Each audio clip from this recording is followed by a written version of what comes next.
افسانہ سرحد کی زندگی عبدالباری عابدین۔ اس دن دھوپ بڑی شدت کی پڑ رہی تھی۔ گاؤں میں گیہوں کی کٹائی کا کام زوروں پر تھا۔ سخت تپش کی وجہ سے لوگ پسینے سے شرابور ہوئے جا رہے تھے۔ پیاس کی وجہ سے بھی لوگوں کا برا حال تھا۔ وہ بار بار اٹھ کر پانی کے مشکیزے سے پانی نکالتے اور خوب سیراب ہو کر دوبارہ کام میں لگ جاتے، کیونکہ آج فوج کی جانب سے سورج ڈوبنے سے پہلے کام ختم کر کے محفوظ مقام کی طرف منتقل ہونے کی تاکید کی گئی تھی۔ علی حسن اپنے کنبے کے ساتھ فصل کی کٹائی میں مشغول تھا۔ وہ مسلسل یہ کہتے ہوئے چلائے جا رہا تھا، شاباش، جلدی کرو، اب تھوڑا ہی رہ گیا ہے۔ اگر شام تک کٹائی پوری نہیں ہوئی تو معلوم نہیں دوبارہ کب آنا ہو۔ کیا پتا ہمیں ان کھیتوں کو ہمیشہ کے لیے ہی چھوڑ کر نہ جانا پڑے، پھر کبھی ان لہلہاتے ہوئے کھیتوں کو دوبارہ دیکھنا نصیب میں ہو یا نہ ہو۔ یہ کہتے ہوئے علی حسن کی آنکھوں سے آنسو چھلک پڑے اور اس کی آواز بھرا گئی، کیونکہ اسے پتا تھا کہ ان کے گاؤں سے محض 15 کلومیٹر کی دوری پر واقع ایک پورا گاؤں اپنے کھیتوں اور گھروں کو خدا کے رحم و کرم پر چھوڑ کر نامعلوم مقام کی طرف ہجرت کر چکا تھا۔ گاؤں میں موجود اکلوتے اسکول میں بھی آج چھٹی کر دی گئی تھی۔ بچے آج جلدی چھٹی ملنے کی وجہ سے کافی خوش تھے۔ وہ اسکول سے سیدھے کھیتوں کی طرف ہی آ گئے تھے۔ علی حسن کا بیٹا سلطان علی بہت زیادہ باتونی تھا۔ وہ جو ہی کھیت پر پہنچا، اپنا بستہ اس نے ایک طرف پھینک دیا اور اپنے ابو سے طرح طرح کے سوالات کرنے لگا۔ ابو، ماسٹر جی کہہ رہے تھے جنگ ہونے والی ہے، یہ جنگ کیوں ہوتی ہے؟ ابو، یہ کھیت اور گھر تو ہمارے ہیں نا، جب ہم نہیں لڑ رہے ہیں تو وہ کیوں لڑ رہے ہیں؟ ابو، ماسٹر جی نے یہ بھی کہا کہ شکرپور کے سبھی لوگ اپنا گاؤں چھوڑ کر بھاگ گئے ہیں، تو کیا ہمیں بھی بھاگنا پڑے گا؟ اگر ہم یہاں سے چلے گئے تو پھر ہم کہاں رہیں گے؟ کون ہمیں اپنے گھر میں رکھے گا؟ سلطان علی کے ننھے دماغ میں خیالات کا ایک طوفان آیا ہوا تھا۔ وہ اپنے ابو کے جواب کا انتظار کیے بنا مسلسل بولے جا رہا تھا۔ علی حسن نے اپنے بیٹے کے سر پہ ہاتھ رکھا اور اپنے ہونٹوں کو بھیجتے ہوئے کانپتی ہوئی آواز میں کہا، بیٹا، ہم کہیں نہیں جائیں گے، ہم انہی کھیتوں کے بیچ میں رہیں گے اور اسی مٹی میں مرنا گوارا کریں گے، لیکن کہیں نہیں جائیں گے۔ علی حسن اپنے بیٹے کو تسلی دے کر جو ہی دوسری طرف مڑا، اچانک ایک زوردار دھماکہ ہوا۔ لوگ سہم کر ادھر ادھر بھاگنے لگے۔ دھماکہ اتنا شدید تھا کہ چاروں طرف کے پہاڑوں سے پتھر لڑک کر نیچے گرنے لگے، جس کی وجہ سے لوگ اور زیادہ ڈر گئے اور کھیتوں کے منڈیروں کے نیچے دبکنے لگے۔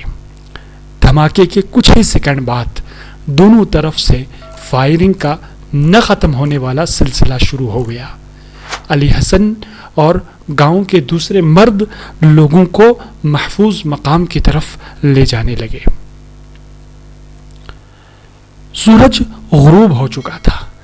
اب پورا گاؤں تاریکی میں ڈوب چکا تھا۔ فائرنگ کا سلسلہ ابھی بھی جاری تھا۔ علی حسن اور ان کا کنبہ گاؤں کے سبھی لوگوں کی طرح زیر زمیں بنے ہوئے ایک حال نما کمرے میں زندگی کی دعا مانگ رہا تھا۔ سلطان علی اور دیگر بچے نیند کی آغوش میں جا چکے تھے۔ علی حسن کے ذہن میں مستقبل کے حوالے سے طرح طرح کے موہوم خیالات جنم لے رہے تھے۔ کبھی وہ سوچتا کہ اگر پاکستانی فوج پیچھے ہٹ جاتی ہے اور ہندوستانی فوج گاؤں پر قابض ہو جاتی ہے تو وہ نہ جانے گاؤں والوں کے ساتھ کیا سلوک کرے گی۔ کیا وہ اپنا غصہ ان پر نکالے گی؟ کبھی وہ سوچتا اگر گاؤں سے ہجرت کرنی پڑی تو اپنے خاندان کو لے کر کہاں جائے گا، کہاں رہنے کے لیے اسے ٹھکانہ ملے گا۔ رات کے آخری پہر علی حسن کی اچانک آنکھ کھلی۔ رات کب آنکھ لگی تھی اسے بالکل بھی یاد نہیں تھا۔ وہ آہستہ سے اپنے بستر سے اٹھا تو دیکھا سبھی گھر والے سکون سے سو رہے ہیں۔ وہ آہستہ آہستہ قدموں سے اوپر آیا۔ باہر بالکل سناٹا اور مکمل خاموشی تھی۔ گولہ باری کا سلسلہ اب تھم چکا تھا۔ علی حسن نے خدا کا شکر ادا کیا اور استبل خانے کی طرف چلا گیا، کیونکہ وہ رات اپنے جانوروں کو چارہ کھلانا بھول گیا تھا۔ اس نے اپنے جانوروں کو چمکارا اور انہیں بھوسا وغیرہ کھلا کر واپس اپنے بستر پر آیا اور فجر کا انتظار کرنے لگا۔ حاجی محمد یوسف گاؤں کے سب سے بزرگ آدمی تھے۔ وہی گاؤں کی مسجد کے مؤذن بھی تھے، بالکل پابندی سے اذان دیتے تھے۔ حسب معمول آج بھی حاجی صاحب نے اذان دی، لیکن آج اذان دیتے ہوئے ان کی آواز کچھ لرز رہی تھی، جیسے ان پر کوئی راشا طاری ہو۔ علی حسن نے اپنی اہلیہ سے کہا، حاجی صاحب خیریت سے تو ہیں؟ آج ان کی آواز میں کچھ خوف کے اثرات نظر آ رہے ہیں۔ علی حسن کی اہلیہ نے کہا، خدا خیر کرے، مجھے تو کچھ گھبراہٹ سی ہو رہی ہے۔ علی حسن نے کھڑے ہوتے ہوئے کہا، میں جا کر پتہ کرتا ہوں۔ ابھی علی حسن نے ایک ہی جوتا پہنا تھا کہ اذان کے ختم ہوتے ہی مسجد کے اسی لاؤڈ سپیکر سے ایک اور آواز سنائی دینے لگی۔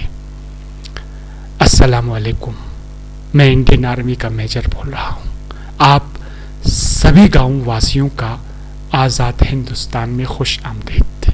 بالکل بھی خوف زدہ نہ ہوں، بالکل بھی نہ گھبرائیں، آپ سب محفوظ ہیں۔ رات کی تاریکی اب چھٹ چکی تھی۔ پرندے درختوں پر اسی طرح چہچہا رہے تھے۔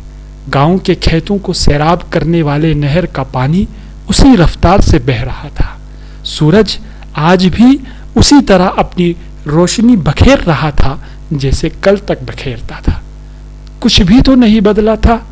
ہاں، البتہ علی حسن آج صبح تک پاکستانی تھا، اب ہندوستانی بن چکا تھا۔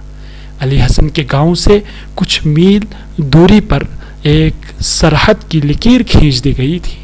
اب نہ ادھر والے ادھر آ سکتے تھے اور نہ ادھر والے ادھر جا سکتے تھے۔ گاؤں کے بہت سارے لوگ سرحد کی اس نئی لکیر کے اس پار رہ گئے تھے، جو کسی کام، مزدوری یا تعلیم کے سلسلے میں پاکستان کے شہروں میں رہ رہے تھے۔ زندگی بھر اپنے گاؤں اور رشتہ داروں سے ملنے کے لیے ترستے رہنا اب ان کا مقدر بن چکا تھا۔ اس واقعے کو آج 50 برس بیت چکے ہیں۔ علی حسن اپنے چھوٹے بھائی سے جو اس پار رہ گئے تھے ملاقات کی حسرت لیے اس دنیا سے چل بسے ہیں۔ ان کے بیٹے سلطان علی کی عمر آج لگ بھگ 60 برس ہے۔ اس رات کو یاد کرتے ہوئے وہ اپنے بچوں سے اور اپنی نئی نسل سے کہتے ہیں، ہم یہ سمجھتے تھے کہ انڈین آرمی اور ہندوستانی حکومت نہ جانے ہمارے ساتھ کیا سلوک کرے گی۔ ویسا تو کچھ بھی نہیں ہوا جیسا ہم سوچ رہے تھے۔ اس رات کے بعد جو اجالا پھیلا تھا وہ روز افزوں پھیلتا ہی چلا گیا اور آج تک اس اجالے میں کوئی کمی واقع نہیں ہوئی۔ ہاں، یہ حسرت ضرور ہے کہ کاش اسی زندگی میں گاؤں کے لوگ اپنے پیاروں سے مل سکیں۔